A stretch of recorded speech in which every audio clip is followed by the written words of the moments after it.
الحمد لله نحمده ونستعينه ونستغفره ونعوذ بالله من شرور أنفسنا نفس واحدة وخلق منها زوجها وبث منهما رجالا كثيرا ونساء واتقوا الله الذي تساءلون به والأرحام إن الله كان عليكم رقيبا يا أيها الذين آمنوا اتقوا الله وقولوا قولا سديدا يصلح لكم أعمالكم ويغفر لكم ذنوبكم ومن يطع الله ورسوله فقد فاز فوزا عظيما أما بعد فإن خير الحديث كتاب الله وخير الهدي هدي محمد صلى الله عليه وسلم وشر الأمور محدثاتها وكل محدثة بدعة وكل بدعة ضلالة وكل ضلالة في النار أعوذ بالله من الشيطان الرجيم بسم الله الرحمن الرحيم لقد جاءكم رسول من أنفسكم عزيز عليه ما عنتم حريص عليكم بالمؤمنين رؤوف رحيم۔ صدر محترم، علماء کرام، محترم بزرگوں، نوجوان ساتھیوں، پردہ نشین ماں اور بہنوں، پیارے بچوں، کافی عرصے کے بعد مسجد اہل حدیث دھمریا میں کسی دینی پروگرام میں شریک ہونے کا موقع مل رہا ہے۔ مجھ سے پہلے دو بڑے قیمتی بیانات آپ نے سماعت فرمائے۔ شیخ ظفر نعمان مکی حفظہ اللہ موجودہ حالات کے تعلق سے ہماری ذمہ داریاں بتلا رہے تھے۔ فضیلت الشیخ مولانا حسن جمیل مدنی حفظہ اللہ نبی اکرم صلی اللہ علیہ وسلم کی خصوصیات بیان کر رہے تھے۔ اللہ تعالی ہم سب کو جو باتیں بیان کی گئیں اور جو باتیں میری زبان سے بیان کی جائیں گی، اللہ کہنے والوں کو، سننے والوں کو، سب کو عمل کی توفیق نصیب فرمائے۔ میرے بھائیوں، اللہ تعالیٰ کے ہم پر انگنت احسانات ہیں، اس کی نعمتوں کو ہم گن نہیں سکتے، لیکن اللہ تعالیٰ نے اپنی ان انگنت نعمتوں میں سے قرآن مجید میں صرف دو نعمتوں پر اپنا احسان جتایا ہے۔ قرآن میں اللہ تعالیٰ نے اپنی بہت ساری نعمتیں بیان کی، مگر صرف دو نعمتیں ایسی ہیں جن کو ذکر کر کے اللہ نے کہا کہ ہم نے تم پر احسان کیا ہے۔ پہلی نعمت ایمان کی نعمت۔ اللہ تعالیٰ فرماتا ہے قرآن کریم کے 26ویں پارے میں سورہ حجرات کے اندر، بل اللہ یمن علیکم ان ہداکم للایمان، اللہ کا احسان ہے تمہارے اوپر کہ اس نے تمہیں ایمان کی توفیق دی۔ ایمان سے بڑی کوئی نعمت نہیں، اس لیے اللہ تعالیٰ ایمان کی نعمت کو ذکر کر کے احسان جتا رہا ہے۔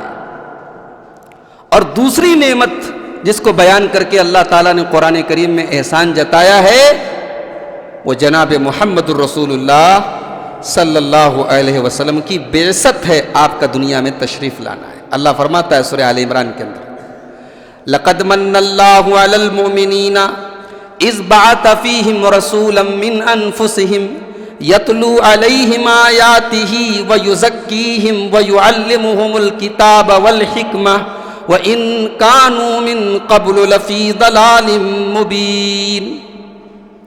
اے ایمان والو، اللہ تبارک و تعالیٰ کا بہت بڑا احسان ہے تمہارے اوپر کہ اس نے تمہارے بیچ میں اپنا رسول بھیجا ہے۔ رسول اکرم اللہ تعالیٰ کی عظیم نعمت ہے ہمارے اور آپ کے لیے۔ دنیا میں ہم اپنے ماں باپ سے بڑی محبت کرتے ہیں۔ کیوں کرتے ہیں؟ کیونکہ ہم مانتے ہیں کہ ہمارے والدین کی ہمارے اوپر ان کے بڑے احسانات ہیں، بڑی قربانیاں ہیں ان کی ہمارے تعلق سے، بڑا سہا ہے انہوں نے ہمارے لیے۔ لیکن میرے پیارے بھائیوں، ہمارے نبی جناب محمد رسول اللہ صلی اللہ علیہ وسلم نے جو احسان ہم پر کیا ہے، ہمارے ماں باپ تو کیا دنیا میں کوئی نہیں کر سکتا۔ اس نبی نے ہمیں جہنم سے بچایا ہے۔ وہ نبی دنیا میں آئے تھے ہمیں جہنم سے بچانے کے لیے۔ یہ اللہ کا بہت بڑا احسان ہے کہ اس نے اپنے نبی کو بھیج کر کے ہمیں ایمان دیا، ہمیں اسلام دیا، ورنہ ہم جہنم کے دہانے پر کھڑے تھے۔ وَاذْكُرُوا نِعْمَةَ اللَّهِ عَلَيْكُمْ إِذْ كُنْتُمْ أَعْدَاءً فَأَلَّفَ بَيْنَ قُلُوبِكُمْ فَأَصْبَحْتُمْ بِنِعْمَتِهِ إِخْوَانًا۔ اللہ کے بندو، اللہ کی نعمت یاد کرو، تم ایک دوسرے کے دشمن تھے، ایک دوسرے کے خون کے پیاسے تھے، اللہ نے اپنے نبی کو بھیج کر تمہیں بھائی بھائی بنا دیا۔ وَكُنْتُمْ عَلَى شَفَا حُفْرَةٍ مِّنَ النَّارِ فَأَنْقَذَكُم مِّنْهَا۔ تم جہنم کے گڑھے کے کنارے تھے، تم جہنم کے دہانے پر تھے، اللہ نے اپنے نبی کو بھیج کر کے تمہیں جہنم سے بچا لیا۔ اسی لیے بخاری اور مسلم کی ایک حدیث میں اللہ کے پیارے نبی اپنی مثال دیتے ہوئے کہتے ہیں کہ میری مثال اس انسان کی طرح ہے جو آگ جلاتا ہے، اور جیسے ہی آگ جلاتا ہے تو پتنگے آپ نے دیکھے ہوں گے، جو پتنگے ہوتے ہیں، جو پروانے ہوتے ہیں، وہ اس آگ کے اندر جانے لگتے ہیں۔ اللہ کے رسول فرماتے ہیں کہ وہ آدمی ان پتنگوں کو ہٹاتا ہے، ہٹو، دور ہٹو، انہیں ہاتھ سے پکڑ پکڑ کے ہٹاتا ہے، مگر ان پتنگوں کو پتہ نہیں کیا مزہ ملتا ہے کہ اس آگ میں کود کود کے اپنی جان دے دیتے ہیں۔ اللہ کے پیارے حبیب فرماتے ہیں انا آخذ بحجزکم عن النار، اے میری امت کے لوگوں، میں تو تمہاری کمر پکڑ پکڑ کے تمہیں جہنم کی آگ سے بچانے کے لیے دنیا میں آیا ہوں۔ وَهُمْ يَقْتَحِمُونَ فِيهَا، لیکن افسوس کی بات ہے کہ لوگ جہنم کی طرف بھاگے جا رہے ہیں۔ میں تو پکڑ پکڑ کے جہنم سے دور کر رہا ہوں، میں تو جہنم سے بچانے کی کوشش کر رہا ہوں، لیکن لوگ ہیں کہ جہنم کی طرف بھاگے جا رہے ہیں۔ اس نبی کے بڑے احسانات ہیں ہمارے اوپر۔ اس نبی نے ہمیں بہت ساری بیڑیوں سے آزاد کیا ہے، بہت سارے رسم و رواج کی گندگیوں سے آزاد کیا ہے۔ اللہ تعالیٰ قرآن کریم میں سورہ اعراف میں فرماتا ہے او لوگو، ہم نے تمہیں ایسا نبی دیا ہے، ایسا رسول دیا ہے، وَيَضَعُ عَنْهُمْ إِسْرَهُمْ وَالْأَغْلَالَ الَّتِي كَانَتْ عَلَيْهِمْ، جس نبی نے تمہیں بہت سارے بوجھ سے مکت کر دیا ہے، بہت ساری بیڑیوں سے تمہیں آزاد کر دیا ہے۔ آپ نے پڑھا نہیں؟ اسی عرب کی دھرتی پر بیٹی کو زندہ زمین میں گاڑا نہیں جاتا تھا، اسی عرب کی سرزمین پر عورت کو ایک پراپرٹی کی طرف، مال کی طرف بیچا نہیں جاتا تھا، اسی سماج میں عورت جب اپنے پیریڈ میں ہوتی تھی لوگ اس کے ساتھ کھانا پینا سونا جاگنا اٹھنا بیٹھنا حرام سمجھتے تھے، اس کو منحوس سمجھتے تھے۔ بہت ساری جہالت تھی، بہت ساری گندی رسمیں تھیں۔ اللہ کے پیارے نبی دنیا میں آئے، آپ نے ان رسموں کو ختم کیا، ان گندگیوں کو ختم کیا۔ اس نبی کا یہ کتنا بڑا احسان ہے۔ وہ نبی اپنی امت سے اپنی جان سے زیادہ پیار کرتے ہیں۔ اللہ تعالیٰ نے فرمایا سورہ توبہ کے اندر لَقَدْ جَاءَكُمْ رَسُولٌ مِّنْ أَنفُسِكُمْ عَزِيزٌ عَلَيْهِ مَا عَنِتُّمْ حَرِيصٌ عَلَيْكُمْ بِالْمُؤْمِنِينَ رَءُوفٌ رَحِيمٌ۔ اے ایمان والو، تم اللہ کا احسان مانو، اللہ کا شکر ادا کرو۔ اس نے تمہیں ایسا نبی دیا ہے، ایسا رسول دیا ہے جو تم پر جان چھڑکتا ہے، تکلیف تمہیں پہنچتی ہے، درد تمہیں ہوتا ہے، اور احساس میرے نبی کو ہوتا ہے۔ عزیز علیہ ما عنتم، تمہاری تکلیف میرے نبی کو گوارا نہیں ہے۔ حریص علیکم، وہ نبی تمہارا بھلا چاہتے ہیں، وہ نبی تمہارا بھلا چاہنے کے لیے کچھ بھی کرتے ہیں، تمہارا فائدہ، تمہارا بھلا ہو جائے، تمہیں جہنم سے نجات مل جائے، تمہیں اللہ کی جنت مل جائے، وہ نبی اس کے لیے بھرپور کوشش کرتے ہیں۔ وہ راتوں کو اٹھ کر کے رویا کرتے تھے. کس کے لیے؟ اپنے لیے نہیں. سلام اس پر جو امت کے لیے راتوں کو روتا تھا. سلام اس پر جو فرش خاک پر جاڑے میں سوتا تھا. سلام اس پر کہ جس کے گھر میں چاندی تھی نہ سونا تھا.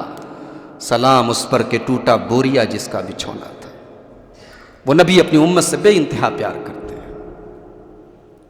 اس نبی کا ایک ہی مقصد تھا ان کی زندگی کا، اللہ کے بندے اللہ کے راستے پر آ جائیں، انسانیت جہنم کی آگ سے بچ جائے، اللہ کے عذاب سے لوگ بچ جائیں. بس یہی مقصد تھا جناب محمد رسول اللہ صلی اللہ علیہ وسلم کی زندگی کا. میرے نبی لوگوں کی ہدایت کے لیے اتنے بے چین رہتے تھے کہ اللہ تعالیٰ نے قرآن کریم میں فرمایا فَلَعَلَّكَ بَاخِعٌ نَفْسَكَ عَلَىٰ آثَارِهِمْ إِن لَّمْ يُؤْمِنُوا بِهَٰذَا الْحَدِيثِ أَسَفًا. اے نبی، آپ تو اتنا زیادہ پریشان ہوتے ہیں کہ ایسا لگ رہا ہے کہ اگر لوگ ایمان نہیں لائے تو آپ اپنی جان دے دیں گے. یعنی لوگوں کے ایمان لانے کی اتنی فکر ہے جناب محمد رسول اللہ صلی اللہ علیہ وسلم کو کہ اللہ تعالیٰ کہہ رہا ہے کہیں آپ اپنی جان نہ دے دیں، کہیں آپ کی جان نہ چلی جائے. وہ نبی ہم سب کے محسن ہیں میرے پیارے ساتھی. وہ محسن انسانیت ہیں، وہ محسن کائنات ہیں. تو سوال یہ پیدا ہوتا ہے کہ ماں باپ کے ہمارے اوپر احسان ہے تو ماں باپ کا حق ہے، تو اس نبی کا بھی ہمارے اوپر ایک امتی ہونے کے ناطے کوئی حق ہے کہ نہیں؟ اس نبی نے ہمیں اتنا سب کچھ دیا تو ہمارا حق کیا ہے؟ اس نبی کے تعلق سے ہماری ذمہ داری کیا ہے؟ یہ آج کا ہمارا عنوان ہے. اور اختصار کے ساتھ بہت ہی شارٹ میں، کیونکہ سردی کا موسم ہے اور زیادہ لمبا پروگرام نہیں چلانا ہے، میں چاہتا ہوں اختصار کے ساتھ اللہ کے رسول کے ان حقوق کو آپ کے سامنے بیان کروں کہ اللہ کے نبی کا ہمارے اوپر حق کیا ہے. تو آئیے اپنی بات کو آگے بڑھاتے ہیں. اللہ کے نبی کا سب سے پہلا حق جو ہمارے اور آپ کے اوپر ہے کہ ہم اس نبی کے اوپر ایمان لائیں. ہم نبی سے محبت کریں، نبی کی تعظیم کریں، نبی کا احترام کریں، نبی کا نام لیں اور نبی پر ایمان نہ لائیں، کوئی مطلب نہیں. اس پر ایمان لانا کمپلسری ہے، ضروری ہے. اسی لیے اللہ قرآن میں کہتا ہے فَآمِنُوا بِاللَّهِ وَرَسُولِهِ النَّبِيِّ الْأُمِّيِّ الَّذِي يُؤْمِنُ بِاللَّهِ وَكَلِمَاتِهِ وَاتَّبِعُوهُ لَعَلَّكُمْ تَهْتَدُونَ. اس نبی پر ایمان لاؤ تب ہدایت ملے گی، ایمان کے بغیر ہدایت نہیں ملے گی. اور سارے دنیا میں لوگ آئے، نبی کی تعریف کرتے ہیں، نبی کی سیرت پڑھتے ہیں، نبی پر ایمان نہیں لائے. جنت میں جائیں گے؟ نہیں جائیں گے. میرے نبی کے آنے کے بعد اب دنیا میں جب تک میرے نبی کا کلمہ نہ پڑھا جائے، میرے نبی پر ایمان نہ لایا جائے، آدمی کامیاب نہیں ہو سکتا. یہ بات یاد رکھیے. اللہ کے پیارے نبی صلی اللہ علیہ وسلم فرماتے ہیں، مسلم شریف کی روایت، لا يسمع بی احد من هذه الامة یہودی ولا نصرانی ثم يموت ولا يؤمن بالذی ارسلت الیہ. اگر اس امت کے اندر، اگر میرے دنیا میں آنے کے بعد دنیا کے اندر کوئی ایمان میرے اوپر نہیں لایا اور مر گیا، دنیا سے چلا گیا، میرے اوپر ایمان نہیں لایا اور دنیا سے چلا گیا، الا کان من اصحاب النار، اللہ کے رسول فرماتے ہیں کہ وہ جہنم میں جائے گا، جنت میں نہیں جا سکتا. نبی پر جو ایمان نہیں لایا وہ جنت میں نہیں جا سکتا. ابو طالب کا نام سنا ہے آپ نے؟ نبی کے چچا تھے. دادا کے انتقال کے بعد نبی کو پالا تھا، بڑی محبت کرتے تھے اپنے بھتیجے سے، لیکن نبی پر ایمان نہیں لائے تھے. ابو طالب کا آخری ٹائم آیا، بخاری کی روایت ہے، اللہ کے نبی اپنے چچا کے پاس پہنچے، کہا کہ چچا کلمہ پڑھ لیجئے، لا الہ الا اللہ پڑھ لیجئے، کلمہ پڑھ لیجئے. چچا میں وعدہ کرتا ہوں اللہ کے یہاں اس کلمے کو دلیل بناؤں گا، آپ جنت میں جائیں گے انشاءاللہ، بس کلمہ پڑھ دیجئے. مگر جب باپ دادا کی اندھی پیروی کی موٹی پرت جب دماغ پہ چڑھ جائے، دماغ کے اوپر جب باپ دادا کی اندھی تقلید کی پرت چڑھ جائے تو آدمی سچائی کو جلدی قبول نہیں کرتا ہے. ابو طالب نے کلمہ نہیں پڑھا. کیوں؟ کہ وہیں پر ابو جہل بیٹھا تھا. ابو جہل نے کہا خبردار ابو طالب، تم سوچ سمجھ کے فیصلہ کرو، اپنے بھتیجے کی بات مانو گے یا اپنے باپ دادا کے طریقے پر چلو گے؟ تمہارا بھتیجا صحیح ہو گیا، باپ دادے غلط ہو گئے؟ جیسے آج کل بہت سارے لوگ کہتے ہیں ارے یہ 4 دن کے آٹے میں نمک کے برابر، یہ صحیح اور ہمارے باپ دادا غلط، سماج میں جو ہو رہا ہے غلط.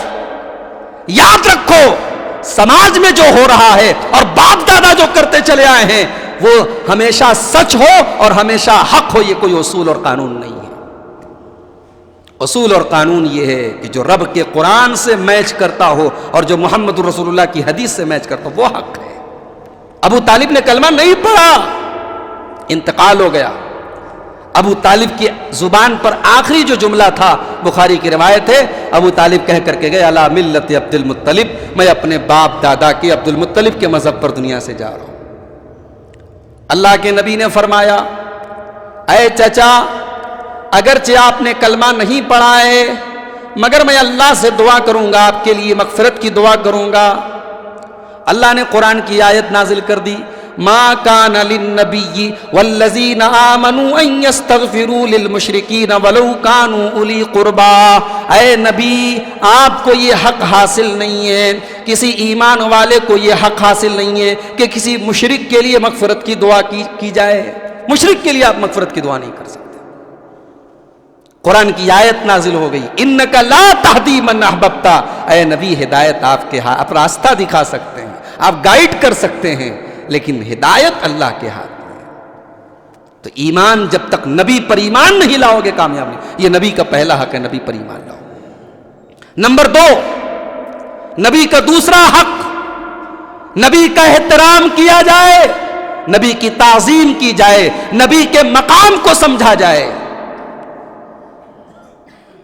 نبی کا نام ویسے نہ لیا جائے جیسے سب کا لیا جاتا ہے.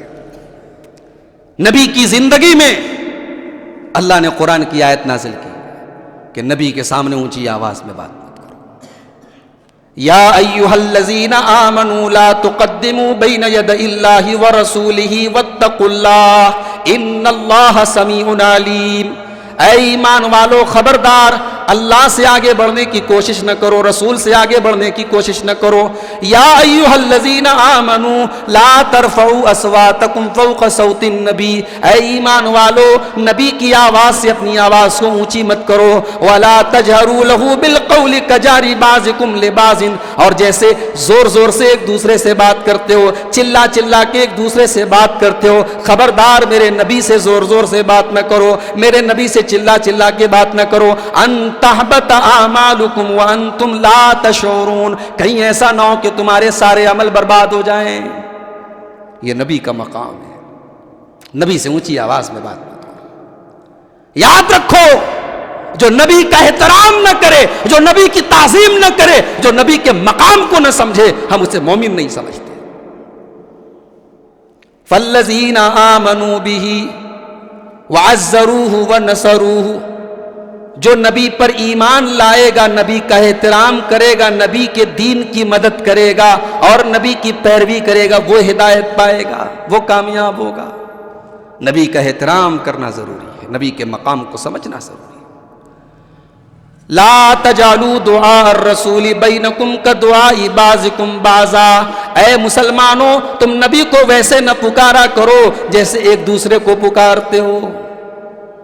نبی کا احترام سکھایا گیا، اور نبی کا یہ احترام نبی کی زندگی کے بعد نبی کی مسجد میں بھی کسی کو حق حاصل نہیں کہ اونچی آواز میں بات کرے. مسلم شریف کی روایت، بخاری شریف کی روایت ہے، حضرت عمر فاروق رضی اللہ تعالیٰ عنہ مسجد میں بیٹھے تھے اور 2 لوگ بڑی اونچی اونچی آواز میں چلا چلا کے بات کر رہے تھے. حضرت عمر نے بلوایا دونوں کو، کہا ادھر آؤ. کہاں کے رہنے والے ہو؟ کہا کہ ہم لوگ طائف کے رہنے والے ہیں. طائف مکہ سے تقریباً 100 کلومیٹر دور ایک جگہ طائف. کہا طائف کے رہنے والے ہیں. حضرت عمر نے فرمایا لو کنتما من اہل البلد لاوجعتکما. تم اگر مدینہ کے ہوتے بہت پٹائی کرتا تمہاری. تم پردیس سے آئے ہو، دوسری جگہ سے آئے ہو، میں چھوڑ رہا ہوں، اگر یہاں کے ہوتے بہت مارتا. ترفعان اصواتکما فی مسجد رسول اللہ صلی اللہ علیہ وسلم، تمہیں معلوم نہیں یہ رسول کی مسجد ہے، رسول کی مسجد میں تم اونچی آواز میں بات کر رہے ہو؟ اللہ اکبر۔ صحابہ کتنا احترام کرتے تھے اپنے نبی کا۔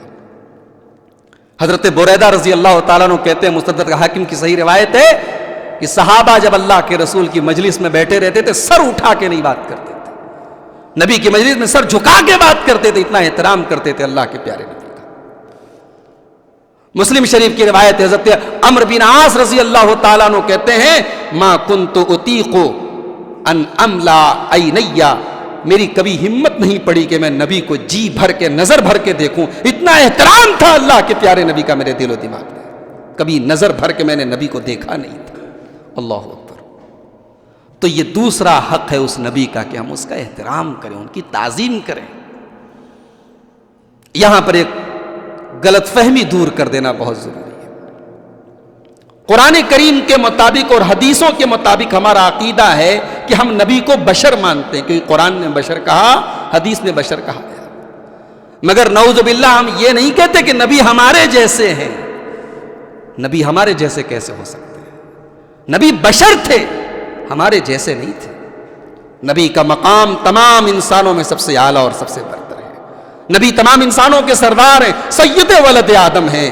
یہ ہمارا عقیدہ ہے، یہ ہمارا ایمان ہے کہ اللہ کے نبی تمام انسانوں میں سب سے افضل ہیں، اللہ کے تمام بندوں میں سب سے افضل ہیں۔ تو یہ غلط فہمی اس لیے دور کر دینا بہت ضروری ہے۔ ہمارے بارے میں یہ پروپیگنڈا کیا جاتا ہے، یہ لوگ تو اپنے جیسا مانتے ہیں، ہم نبی کو بشر مانتے ہیں کیونکہ رب نے بشر کہا، نبی نے خود کو بشر کہا، لیکن نبی کا مقام اور نبی کا مرتبہ نعوذ باللہ ہماری کیا، اس امت کا بڑا سے بڑا ولی نبی کے برابر نہیں ہو سکتا، نبی کے برابر ہونے کا تصور نہیں کیا جا سکتا، کیونکہ نبی تمام انسانوں سے افضل ہے۔ نبی کا تیسرا حق، ہمارے نبی کا تیسرا حق ہمارے اوپر یہ ہے کہ ہم نبی سے محبت کریں۔ کتنی محبت کریں؟ ماں سے زیادہ، باپ سے زیادہ، اولاد سے زیادہ نہیں۔ انسان کو سب سے پیارا کیا ہوتا ہے، کوئی بتا سکتا ہے؟ جان سب سے پیاری ہوتی ہے، کہتے ہیں نا جان سب سے پیاری ہے۔ اللہ کے نبی فرماتے ہیں، حضرت عمر فاروق رضی اللہ تعالیٰ عنہ اللہ کے نبی کا ہاتھ پکڑے ہوئے ہیں اور بڑے پیار سے کہتے ہیں کہ اللہ کے نبی، لَأَنْتَ أَحَبُّ إِلَيَّ مِنْ كُلِّ شَيْءٍ إِلَّا مِنْ نَفْسِي، میں اس دنیا میں سب سے زیادہ آپ سے پیار کرتا ہوں سوائے اپنی جان کے۔ میرے نبی نے فرمایا، اے عمر، جب تک تم اپنی جان سے زیادہ مجھ سے پیار نہ کرو گے تب تک تمہارا ایمان مکمل نہیں ہو سکتا۔ حضرت عمر نے فوراً رجوع کیا اور کہا کہ اے اللہ کے نبی، میں وعدہ کرتا ہوں کہ اپنی جان سے بڑھ کر کے آپ سے پیار کرتا ہوں، محبت کرتا ہوں۔ جان سے بڑھ کر کے نبی سے محبت کرنا ہے۔ مال کیا چیز ہے، اولاد کیا چیز ہے؟ ابھی آپ نے ایک تقریر سنی، قرآن کریم کی آیت آپ نے سنی کہ اللہ تعالیٰ نے 8 چیزوں کا ذکر کیا، اللہ نے کسوٹی بتا دی محبت رسول کی۔ محبت رسول چھتوں پر جھنڈے لگانے کا نام نہیں ہے کہ ایک مہینہ آیا اور جھنڈے لہرانے لگے اور ہم نے اعلان کر دیا، دعویٰ کر دیا ہم بڑے نبی کے چاہنے والے ہیں۔ اللہ نے کسوٹی بتائی ہے کہ آؤ میں بتاؤں محبت رسول کس کو کہتے ہیں۔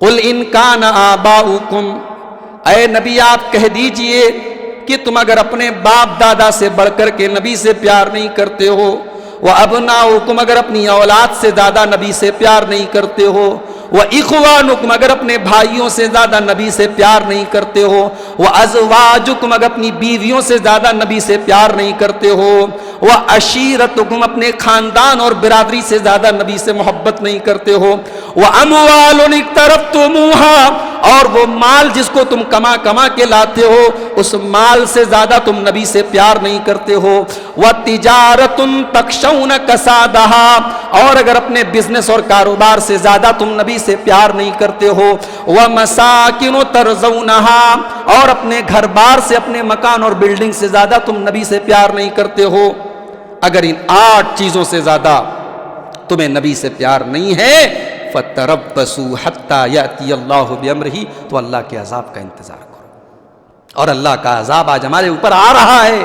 پوری دنیا میں ذلیل اور خوار ہیں، پوری دنیا میں مارے اور پیٹے جا رہے ہیں، کیونکہ ہم نے رب کی اس کسوٹی پر اپنے آپ کو کھوٹا کر دیا ہے، ہم ان 8 چیزوں سے زیادہ جب تک نبی سے پیار نہیں کریں گے اور محبت نہیں کریں گے، ہماری محبت کمپلیٹ نہیں ہو سکتی۔ نبی سے محبت جانتے ہیں؟ نبی سے محبت کر کے ملے گا کیا؟ آئے ہائے کیا ملے گا؟ حضرت انس بن مالک رضی اللہ تعالیٰ عنہ کہتے ہیں، بخاری کی روایت ہے، ایک صحابی اللہ کے نبی کے پاس آئے، کہا اے اللہ کے نبی قیامت کب آئے گی؟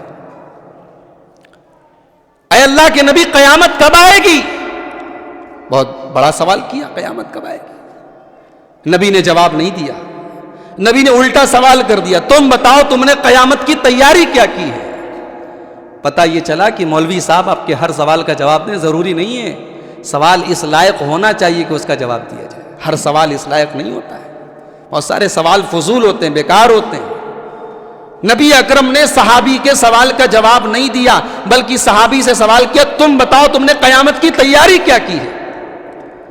صحابی کہتے ہیں اللہ کے نبی میں نے قیامت کی بہت زیادہ تیاری تو نہیں کی ہے، لیکن ایک چیز میرے پاس ہے، وَلَٰكِنِّي أُحِبُّ اللَّهَ وَرَسُولَهُ، میں اللہ سے بہت محبت کرتا ہوں، رسول سے بہت محبت کرتا ہوں، اللہ کی محبت میرے سینے میں ہے، رسول کی محبت میرے دل میں ہے۔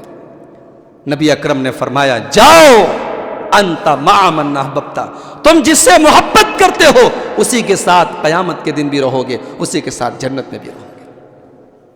اللہ اکبر۔ حضرت انس کہتے ہیں کہ ہمیں پوری زندگی میں کبھی اتنی خوشی نہیں ملی تھی جتنی خوشی نبی کی زبان سے یہ لفظ سن کر کے ملی، انت مع من احببت، تم جس سے محبت کرتے ہو اسی کے ساتھ رہو گے۔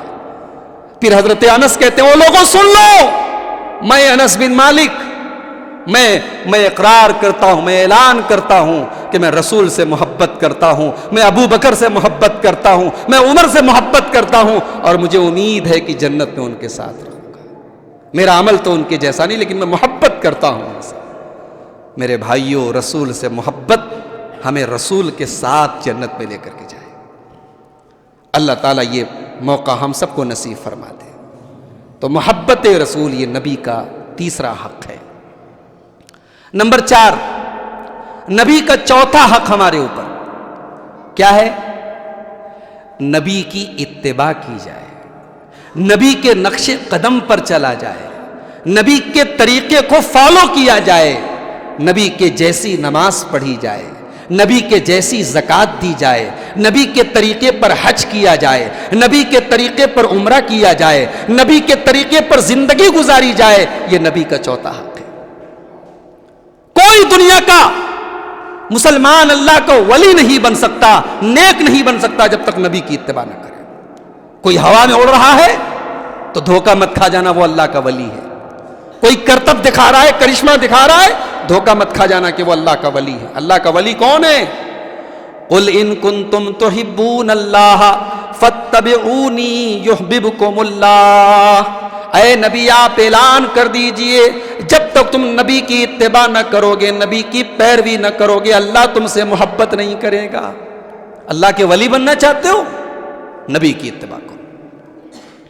آج کا مسلمان نبی کی حدیث پڑھو، نبی کا صحیح فرمان پڑھو، مسلمان کی زبان سے ایسا ہے ویسا ہے، چون چراں اگر مگر یہ وہ دنیا بھر کے باتیں، دنیا بھر کے بہانے نکلتے ہیں۔ مسلمان کی زبان سے، ایک مومن کی زبان سے نبی کا فرمان سننے کے بعد، نبی کی حدیث سننے کے بعد اگر مگر چون چرا کبھی نہیں نکلنا چاہیے۔ اللہ نے فرمایا انما کان قول المؤمنین اذا دعوا الی اللہ ورسولہ لیحکم بینہم ان یقولوا سمعنا واطعنا۔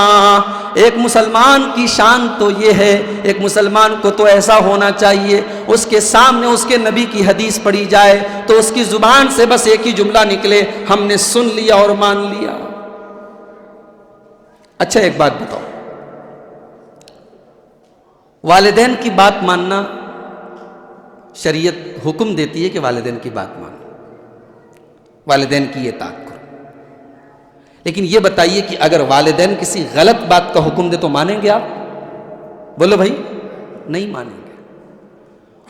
پتہ یہ چلا کہ والدین کا حکم ماننا ہے مگر اس کی ایک حد ہے، ایک لمٹ ہے، جہاں والدین کا حکم شریعت سے ٹکراتا ہو ہم بات نہیں مانیں گے۔ بیوی شوہر کی بات مانے، مگر شوہر بیوی سے کہہ دے کہ تو گھر سے نکل تو بغیر پردے مانے گی شوہر کی یہ بات؟ نہیں مانے گی۔ جبکہ بیوی کی ذمہ داری ہے، بیوی کے لیے ضروری ہے وہ شوہر کی بات مانے، مگر یہاں نہیں مانے گی کیونکہ شریعت سے ٹکرا رہی ہے۔ اگر دنیا میں کوئی ایسی شخصیت ہے جس کی ہر بات مانی جائے گی تو وہ صرف ایک ہستی ہے، اور وہ ہستی ہے جناب محمد رسول اللہ صلی اللہ علیہ وسلم۔ وَمَا كَانَ لِمُؤْمِنٍ وَلَا مُؤْمِنَةٍ إِذَا قَضَى اللَّهُ وَرَسُولُهُ أَمْرًا أَن يَكُونَ لَهُمُ الْخِيَرَةُ مِنْ أَمْرِهِمْ۔ جب اللہ کا حکم آ جائے، رسول کا حکم آ جائے، تو پھر تمہارے پاس کوئی آپشن نہیں ہے، کوئی چوائس نہیں ہے، تمہیں ماننا ہی ہے، تسلیم کرنا ہے۔ وَمَا آتَاكُمُ الرَّسُولُ فَخُذُوهُ وَمَا نَهَاكُمْ عَنْهُ فَانْتَهُوا۔ میرا نبی جو دے دے لے لو، میرا نبی جس سے منع کر دے رک جاؤ۔ تو نبی کی اتباع کرنا، نبی کی اطاعت کرنا، یہ نبی کا چوتھا حق ہے ہمارے اور آپ کے اوپر۔ نمبر 5، نبی کا 5واں حق۔ آج ہمارے سماج میں بہت اختلاف ہے، ایک محلے میں 4 مسجدیں ہیں، 4 مسلک کی مسجدیں ہیں، اور اتنا اختلاف ہے کہ ایک مسلک کا مسلمان دوسرے مسلک کی مسجد میں نماز پڑھنے نہیں جاتا ہے، اور بعض ہمارے بھائی تو بیچارے اتنے جذباتی ہیں کہ دوسرے مسلک کا آدمی اگر ان کی مسجد میں آ جائے تو پوری مسجد کو آب زمزم سے دھلوائیں گے، اتنے جذباتی۔ گجرات میں احمد آباد کے اندر ایک مسجد میں نے دیکھی، باہر بورڈ لگا تھا، یہ مسجد فلاں لوگوں کی، اس میں فلاں لوگ نہ آئیں ورنہ بڑی پٹائی کی جائے گی۔ یہ مسلمان کے حالات، اختلاف اس قدر ہے۔ مسلمان کی سب سے بڑی عبادت نماز ہے، بیچاری نماز، اس میں کتنا اختلاف ہے۔ ایک آدمی سینے پر ہاتھ باندھ رہا ہے، ایک ناف کے نیچے ہاتھ باندھ رہا ہے، ایک بغیر ہاتھ باندھے نماز پڑھ رہا ہے، ایک آمین زور سے بول رہا ہے، ایک آمین دھیرے سے بول رہا ہے، ایک امام کے پیچھے سورہ فاتحہ پڑھ رہا ہے، ایک امام کے پیچھے سورہ فاتحہ نہیں پڑھ رہا ہے۔ اتنا اختلاف ہے، اس اختلاف کو حل کہاں کیا جائے؟ ہمارے ملک کی سب سے بڑی عدالت سپریم کورٹ ہے، لیکن شریعت کی سب سے بڑی عدالت کون سی ہے؟ آؤ رب کے قرآن سے پوچھتے ہیں، اللہ سے پوچھتے ہیں۔ اللہ فرماتا ہے فَلَا وَرَبِّكَ لَا يُؤْمِنُونَ حَتَّى يُحَكِّمُوكَ فِي مَا شَجَرَ بَيْنَهُمْ۔ اے میرے نبی، آپ کے پروردگار کی قسم، آپ کے رب کی قسم، جب تک لوگ آپ کو اپنا جج نہ بنا لیں، آپ کا فیصلہ انتم اور آخری فیصلہ نہ مان لیں، آپ کا ڈیسیزن لاسٹ اینڈ فائنل نہ مان لیں، آپ کا فیصلہ تسلیم نہ کر لیں، تب تک مومن نہیں ہو سکتے۔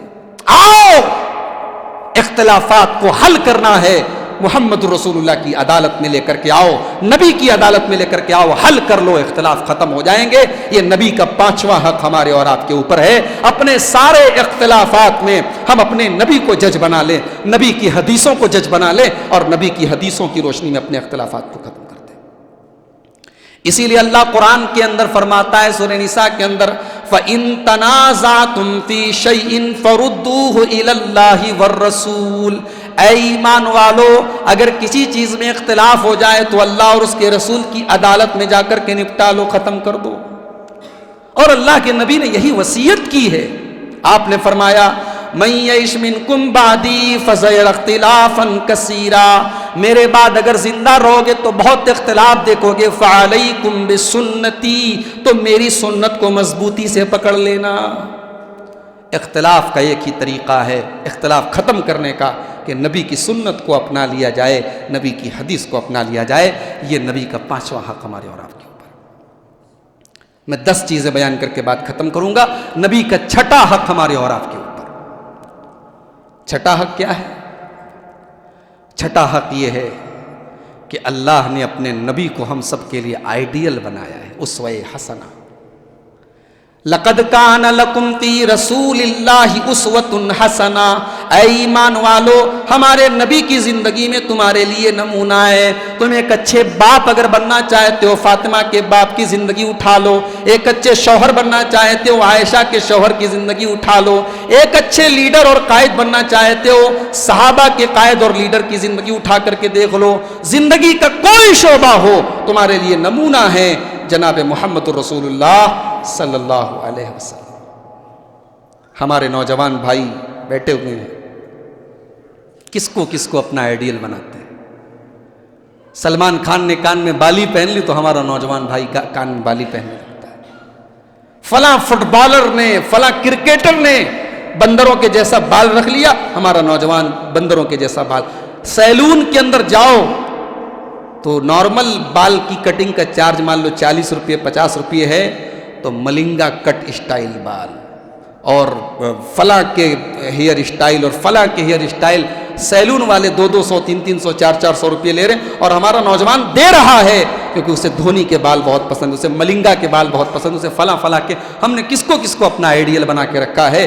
میرے پیارے بھائیوں, اللہ نے اگر ہمارے لیے کسی کو آئیڈیل بنایا ہے جناب محمد رسول اللہ صلی اللہ علیہ وسلم کو بنایا, اور زندگی کے تمام معاملات میں ہمارے نبی ہمارے لیے بنائے. 6 چیزیں ہو گئی.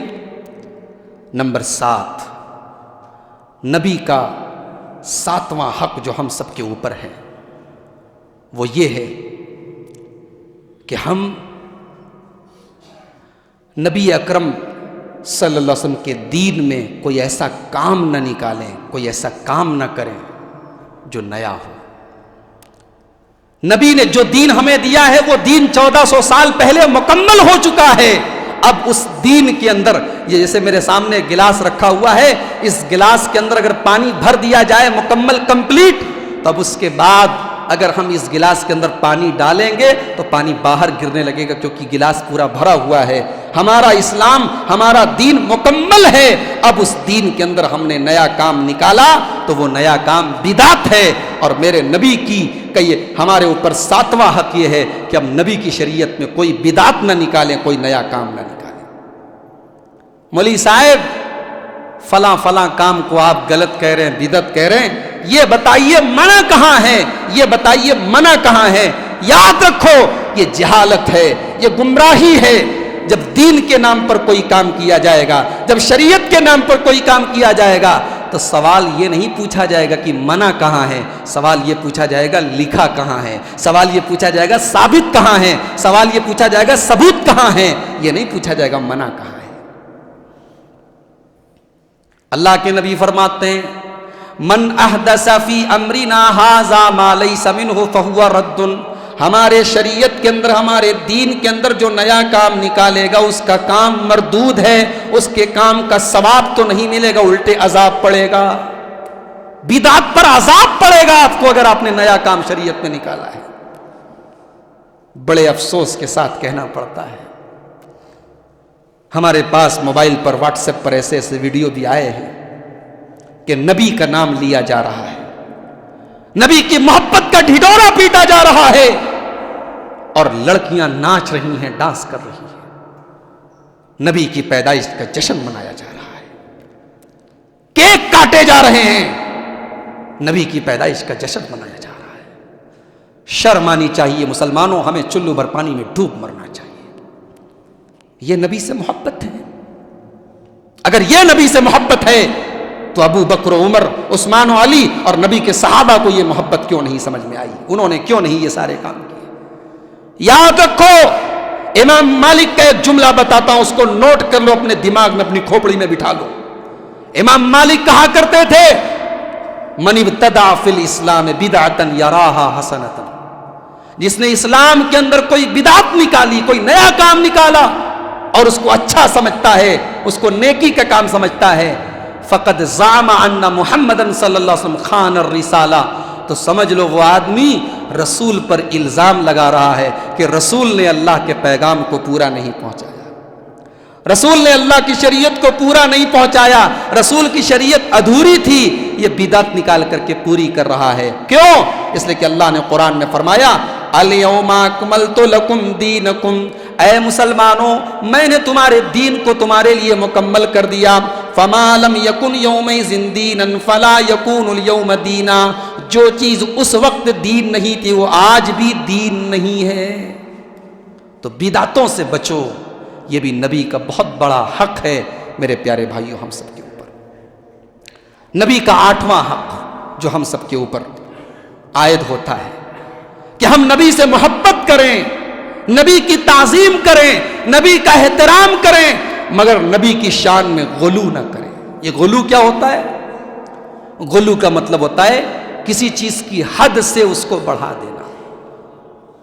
عیسیٰ علیہ السلام اللہ کے نبی ہیں، بغیر باپ کے پیدا کیا اللہ نے ان کو، لیکن ہمارے عیسائی بھائی عیسیٰ علیہ السلام کے بارے میں کہتے ہیں کہ عیسیٰ علیہ السلام نعوذ باللہ اللہ کے بیٹے ہیں۔ ایسا نہیں ہے کہ عیسائی عیسیٰ علیہ السلام سے محبت نہیں کرتے، بہت محبت کرتے ہیں، لیکن ان کی یہ محبت غلط ہے، کیونکہ اس محبت کے اندر غلو ہے، ان کی یہ محبت غلط ہے۔ میرے پیارے بھائیوں، ہم نبی سے پیار کریں، نبی سے محبت کریں، نبی کی تعظیم کریں، نبی کا احترام کریں، مگر نبی کی شان میں غلو نہ کریں۔ اللہ کے پیارے نبی فرماتے ہیں، بخاری کی روایت ہے، لا تطرونی کما اطرت النصارى ابن مریم، او لوگو مجھے تم اتنا نہ بڑھاؤ جتنا عیسائیوں نے حضرت عیسیٰ کو بڑھایا۔ انما انا عبد، میں تو اللہ کا بندہ ہوں، فقولوا عبد اللہ ورسولہ، مجھے اللہ کا بندہ اور اللہ کا رسول ہی کہا کرو، مجھے بندہ سے آگے مت بڑھاؤ۔ اللہ کے پیارے نبی صلی اللہ علیہ وسلم صحابہ کے ساتھ بیٹھے ہوئے تھے، ایک صحابی آئے اور انہوں نے کسی بات میں کہا ما شاء اللہ ورسولہ، جو اللہ چاہے اور جو اللہ کا رسول چاہے۔ ہم لوگ کیا کہتے ہیں، کوئی اچھی چیز لگتی ہے کیا بولتے ہیں؟ بولو بھائی ماشاء اللہ۔ صحابی نے کہا ما شاء اللہ ورسولہ، جو اللہ چاہے اور اللہ کا رسول چاہے۔ نبی اکرم نے فرمایا اجعلتنی واللہ عدلا، کیا تم نے مجھے اللہ کے برابر کر دیا؟ نہیں نہیں، آج کے بعد ایسا جملہ اپنی زبان سے مت نکالنا، جب بھی کہنا ہو تو ماشاء اللہ کہنا، صرف اللہ کے چاہنے سے دنیا چلتی ہے۔ یہ نبی نے پیغام دیا ہے میرے پیارے بھائی، یہ ہمارے نبی نے کہا ہے۔ تو نبی کی محبت میں غلو نہ کریں، نبی کی محبت میں حد سے آگے نہ بڑھیں، نبی کو جو چاہیں خدا کر دکھائیں، اماموں کا رتبہ نبی سے بڑھائیں، یہ مسلمان کی شان نہیں ہونی چاہیے۔ نمبر 9، اور نبی کا 9واں حق یہ ہے میرے پیارے ساتھیوں کہ ہم نبی پر کثرت سے درود و سلام پڑھیں۔ یا ایھا الذین آمنوا صلوا علیہ وسلموا تسلیما، اے ایمان والو نبی پر صلاۃ و سلام پڑھا کرو، درود و سلام پڑھا کرو۔ اللہ کے پیارے نبی فرماتے ہیں من صلی علیہ واحدۃ، مسلم کی روایت ہے، جو میرے اوپر ایک مرتبہ درود پڑھتا ہے صلی اللہ علیہ عشرا، اللہ تعالیٰ اس کے اوپر 10 رحمتیں نازل فرماتا ہے۔ نبی پر درود پڑھا کرو، اور جب بھی نبی کا نام آئے تو کم سے کم صلی اللہ علیہ وسلم تو ضرور کہا کرو۔ اللہ کے رسول نے فرمایا بخیل ہے وہ انسان، البخیل من ذکرت عندہ ولم یصلی علیہ، اس سے بڑا بخیل اور کنجوس کوئی نہیں ہے جس کے سامنے میرا نام لیا جائے اور وہ میرے اوپر درود نہ پڑھے۔ جب دعا کیا کرو، جب بھی دعا کے لیے ہاتھ اٹھایا کرو تو کثرت سے اپنی دعا کے اندر بھی نبی پر درود پڑھا کرو۔ حضرت ابی ابن کعب رضی اللہ تعالیٰ عنہ نے اللہ کے نبی سے ایک مرتبہ کہا اے اللہ کے نبی، جب میں دعا کرتا ہوں تو آپ کے اوپر بہت درود پڑھتا ہوں، تو میں کتنا درود پڑھا کروں آپ کے اوپر؟ اگر میں دعا کرتا ہوں تو دعا کا کتنا حصہ آپ کے اوپر درود پڑھنے میں صرف کروں؟ تو اللہ کے نبی سے انہوں نے پوچھا کہ اے اللہ کے نبی، کیا میں اپنی دعا کا 1/4 یعنی اپنی دعا کا 4 حصہ کر کے 1 حصہ میں آپ کے اوپر درود پڑھوں تو کیا یہ بہتر رہے گا؟ اللہ کے نبی نے فرمایا کہ اگر اس سے زیادہ پڑھو تو اور اچھی بات ہے۔ انہوں نے کہا کہ اے اللہ کے نبی، اگر میں اپنی دعا کا 1/2 کر دوں، اگر 1/3 کر دوں، 3 حصے کر دوں اور 1/3 حصہ میں درود میں گزار دوں، نبی نے فرمایا اگر اس سے بھی زیادہ کرو تو اور اچھی بات ہے۔ ابی ابن کعب نے کہا اے اللہ کے نبی، اگر میں دعا کے 2 حصے کر دوں، آدھے حصے میں اپنی دعا کروں اور آدھے حصے میں درود پڑھوں، نبی نے فرمایا اس سے بھی زیادہ کرو تو اور اچھی بات ہے۔ ابی ابن کعب نے فرمایا اے اللہ کے نبی، آج کے بعد میں جب بھی دعا کے لیے ہاتھ اٹھاؤں گا آپ کے اوپر درود پڑھوں گا، پوری دعا میں آپ کے اوپر درود پڑھوں گا۔ اللہ کے نبی نے فرمایا اذن تکفا ہمک ویغفر ذنبک، اے ابی ابن کعب اگر ایسا تم کرو گے، جب بھی دعا کے لیے ہاتھ اٹھاؤ گے اور میرے اوپر درود پڑھو گے تو تمہارے سارے غم دور ہو جائیں گے اور تمہارے گناہ معاف ہو جائیں گے۔ یہ ترمذی کی صحیح روایت ہے۔ کیا پتہ چلا؟ کیا پتہ چلا کہ نبی پر کثرت سے درود و سلام پڑھا جائے۔ میرے پیارے ساتھیوں، خاص طور سے جمعہ کے دن اللہ کے نبی کی حدیث ہے کثرت سے نبی پر درود و سلام پڑھا جائے۔ اسی طریقے سے اذان کے بعد اذان کا جواب دیجئے، درود شریف پڑھیے، اور اس کے بعد جو نبی نے دعا سکھائی ہے اللہم رب هذه الدعوة التامة والصلاة القائمة آت محمدا الوسیلہ والفضیلہ وابعثه مقاما محمودا الذی وعدتہ، یہ دعا پڑھیے۔ اللہ کے نبی فرماتے ہیں اگر اذان کا جواب دینے کے بعد اور درود پڑھنے کے بعد اگر کوئی یہ دعا پڑھے گا، قیامت کے دن میں اس کے لیے شفاعت کروں گا۔ اور آخری چیز جو ہم بیان کر کے بات اپنی ختم کریں گے، نبی کا 10واں حق ہمارے اور آپ کے اوپر وہ یہ ہے کہ ہم نبی کی سیرت کو دنیا تک پہنچائیں، نبی کی زندگی کو دنیا تک پہنچائیں۔ آج دنیا پیاسی ہے، دنیا جاننا چاہتی ہے محمد الرسول اللہ کیسے تھے، مگر دنیا ہمارا کیریکٹر دیکھ کر، ہمارا اخلاق دیکھ کر کہ ہم سے بھی نفرت کرنے لگتی ہے اور اسلام سے بھی نفرت کرنے لگتی ہے۔ دنیا کو اگر میرے نبی کی زندگی کے بارے میں جانکاری ہو جائے، مجھے یقین ہے کہ دنیا میں آدھی نفرت تو ایسے آٹومیٹک ختم ہو جائے گی۔ بہت سارے غیر مسلموں نے نبی کی زندگی کو پڑھا، نبی کی سیرت کو پڑھا اور ایمان لے آئے۔ کیرلا کے اندر ایک ڈاکٹر تھا، یہ واقعہ سنا کے میں بات ختم کروں گا۔ کیرلا کے اندر ایک ڈاکٹر تھا، اس نے اسلام قبول کر لیا۔ اس سے پوچھا گیا ڈاکٹر صاحب آپ نے اسلام کیوں قبول کیا، اسلام کے اندر ایسی کون سی چیز آپ کو اچھی لگی؟ اس نے کہا میں اللہ کے نبی کی زندگی پڑھ رہا تھا، مجھے کسی نے دی تھی، اللہ کے رسول کی سیرت پر ایک کتاب دی تھی، میں پڑھ رہا تھا۔ ایک دن وہ کتاب پڑھتے پڑھتے میں نے پڑھا کہ جب اللہ کے نبی کی زندگی کا آخری دن تھا، سوموار کے دن انتقال ہونے والا ہے اور اتوار کی رات جو اللہ کے نبی کی زندگی کی آخری رات تھی، میں نے پڑھا کہ اللہ کے نبی کے گھر میں چراغ جلانے کے لیے تیل نہیں تھا، چراغ جلانے کے لیے تیل نہیں تھا، وہ تیل کسی پڑوسی کے گھر سے ادھار لایا گیا تھا، عاریت کے طور پہ لایا گیا تھا۔ وہ ڈاکٹر کہتا ہے یہ واقعہ پڑھنے کے بعد مجھے رات بھر نیند نہیں آئی، رات بھر میں روتا رہا اور سوچتا رہا کہ اگر وہ نبی کوئی جھوٹا نبی ہوتا، کوئی جھوٹا انسان ہوتا تو وہ تو دنیا کما لیتا، دنیا بنا لیتا، اس کے گھر کی یہ پوزیشن نہ ہوتی۔ محمد الرسول اللہ کے گھر میں آپ کی زندگی کا آخری دن ہے اور چراغ میں جلانے کے لیے تیل بھی نہیں ہے، یہ اس بات کا ثبوت ہے کہ آپ اللہ کے سچے نبی ہیں، سچے رسول ہیں۔ اس نے کہا یہ واقعہ پڑھنے کے بعد صبح جب ہوئی مجھے یقین ہو گیا محمد رسول اللہ اللہ کے سچے نبی ہیں، اور میں نے کلمہ پڑھا، ایک عالم دین کے پاس جا کر کے میں نے کلمہ پڑھا، اشہد ان لا الہ الا اللہ و اشہد ان محمد عبدہ و رسولہ۔ میرے پیارے ساتھیوں، اس نبی کی سیرت کو پڑھو۔ میرے نوجوان ساتھیوں، آج موبائل چلاتے ہو، پھالتو کی اور الٹی سیدھی اور گندی اور بیہودہ چیزیں موبائل پر دیکھتے ہو، نبی کی سیرت پر کتابیں موجود ہیں، موبائل پر کتاب ڈاؤن لوڈ کر کے بھی آپ پڑھ سکتے ہیں، یوٹیوب کے اوپر علماء کے بیانات موجود ہیں۔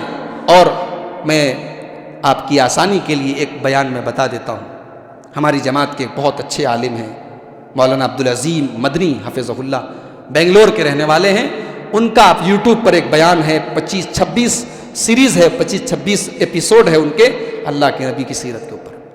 اگر آپ کتاب نہیں پڑھ سکتے، کتاب پڑھنے کا آپ کے پاس ٹائم نہیں ہے، آپ یوٹیوب سے وہ بیانات سنیے، تھوڑا تھوڑا کر کے ایک ایک بیان سنیے، ایک مہینہ آپ لگاتار سنیے، نبی کی زندگی کے بارے میں بہت کچھ آپ جان لیں گے۔ تو میرے بھائیوں، نبی کی سیرت کو پڑھو اور دوسروں تک نبی کی سیرت کو پہنچاؤ، یہ بھی اس نبی کا ہمارے اوپر بہت بڑا حق ہے۔ آئیے ہم اللہ سے دعا کرتے ہیں، الہ العالمین ہم سب کو اپنے نبی سے سچی محبت کرنے کی توفیق نصیب فرما۔ رب العالمین ہمیں اس نبی کی سیرت کو پڑھنے اور اس نبی کی سیرت کو اپنانے کی توفیق نصیب فرما۔ رب العالمین ہمیں توفیق دے کہ ہم نبی کے اخلاق اور نبی کے کردار کو اپنا کر کے دنیا کے سامنے صحیح تصویر اس کی پیش کر سکیں۔ رب العالمین ہماری مسجدوں کی حفاظت فرما۔ رب العالمین ہمارے جان و مال کی حفاظت فرما۔ رب العالمین ہمارے ملک کے امن اور امان کی حفاظت فرما۔ رب العالمین ہمارے ملک کو ظالموں کے ظلم سے اور شریروں کے شر سے بچا لے۔ رب العالمین ہمارے ملک میں رہنے والے تمام لوگوں کو امن اور شانتی کے ساتھ ایک دوسرے کے ساتھ مل جل کر کے رہنے کی توفیق نصیب فرما۔ رب العالمین نفرت کی سیاست کرنے والوں اور ہندو اور مسلم کو لڑانے والوں اور انسانوں کو انسانوں سے لڑانے والوں کو تو ناکام اور نامراد کر دے۔ اے اللہ تو ہمارے علماء کی حفاظت فرما۔ اے اللہ ہم میں سے جو بے نمازی ہیں ان کو نمازی بنا دے، جو نمازی ہیں ان کی نمازوں میں خوشی اور خضوع پیدا فرما دے۔ الہ العالمین آج کا یہ پروگرام جن بھائیوں کی محنتوں سے اور تعاون سے منعقد ہوا ہے، رب العالمین ان کے مال و منال میں برکت نصیب فرما۔ اے اللہ جو ہم میں بیمار ہیں سب کو شفائے کامل عاجل عطا فرما۔ جو روزگار سے پریشان ہیں، روزی روٹی سے پریشان ہیں، اے اللہ ان کی مالی مشکلات کو دور کر کے ان کو رزق حلال کی توفیق نصیب فرما۔ اے اللہ ہم سب کو ہر ذہنی اور جسمانی تکلیف سے تو نجات عطا فرما دے۔ اے اللہ جب تک تو دنیا میں زندہ رکھ، اسلام پر زندہ رکھ اور خاتمہ ہم سب کا ایمان کے اوپر ہو۔ آمین۔ وآخر دعوانا ان الحمد للہ رب العالمین۔ والسلام علیکم ورحمۃ اللہ وبرکاتہ۔